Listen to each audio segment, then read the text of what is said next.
Hi, so thanks for checking out my brochure. But if you're like me, you're a more visual person.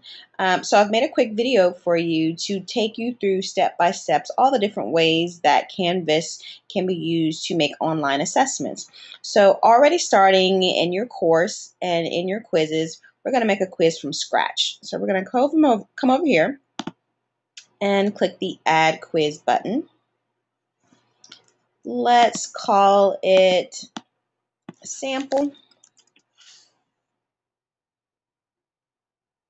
And you'll notice that there are two sections to creating a quiz. You have first where you set up your settings, and then second where you set up your questions. So this is the portion where you would enter the instructions for your quiz. And you have options like including images, video and audio, inserting hyperlinks, and you can also use the HTML editor if you write code, or you have an embed code that you'd like to use. So let's start with the types of quizzes that you can make. There are four types of quizzes, and graded is the default because it's the most common. It's, give your choices and it's automatically graded for them. But you can also do a practice quiz. Say you just want a quick check for understanding, but you don't necessarily want it to go into your grade book, but you do want them to have the results of that quiz. So that's what you would use that for. You also have survey options. Surveys are you're just trying to gather information, but one may be graded. You want to give them credit for participating in the survey, and ungraded is I just want your feedback, but you don't have to worry about me asking for your name or whether it count against your grade, just honest feedback. So then here you have your assignment groups. You have the option to shuffle answers if you want to cut down on cheating, or you have people working in a computer lab and they're right there at the same device at the same station, but you want to cut down that temptation to look on the computer next to you. So you shuffle answers so everyone at the same time has different answers.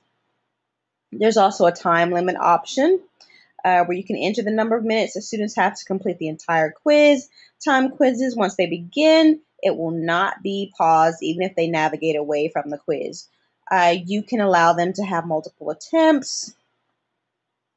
If you want them to see their responses after they answer, that's an option. Or you can have a set time for them to see the correct answers, such as, you gave a quiz on Monday, but you don't want the correct answers to come out until the end of Monday. Here is where you would set that calendar up. And you also have the option of when you want the correct answers to go away. Here's the option of showing one question at a time versus all the questions on one screen. It may be overwhelming to some students to have all the questions there at one time. So you give them piece by piece.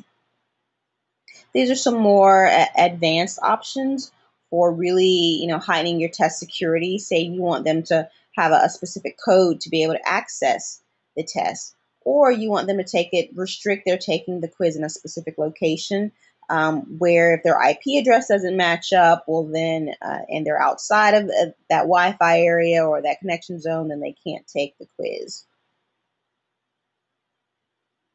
Who do you want to take this assessment? Everyone that's in your courses, or just your regular U.S. history classes, it's up for you. When exactly is this quiz due? Set the calendar. How long do you want it to display? From first period to third period, or from Monday to Saturday, or over spring break? It's up to you.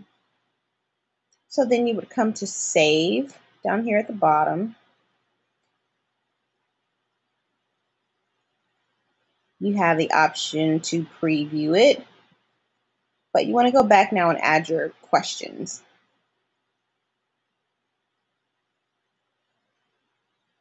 Now, under the Questions tab, we're going to start with adding a new question, but you also have the ability to add questions from a pool if you've entered a pool of questions already. But this is for creating quizzes individually. individual questions. So I'm going to click on New Question. And again, I have my the options to enter the name of the quiz. I'm sorry, the question, the first question I want to ask. What color is the sky? Question mark. How many points do I want this question to be worth? And you have a myriad of choices to choose from when it comes to how you want to assess. But you're just not relegated to text. You can also add images again, web links, and again, you have your HTML editor. So this is where you would come and you would add your choices, your stems. Notice that some are red for your incorrect answers, and one is green.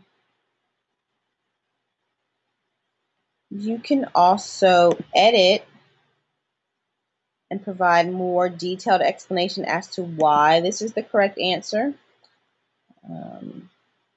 Congratulations, you got the right answer. Or come and explain here why something is incorrect.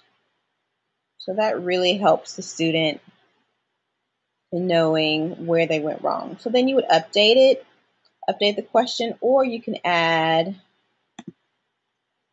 continue to add other answers.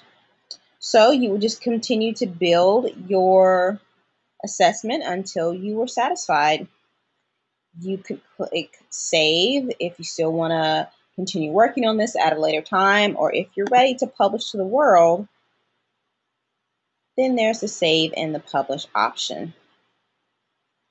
And there you go. If you have set the available time and the takedown time, then that's ready to go. But that's all you need. Thanks for watching.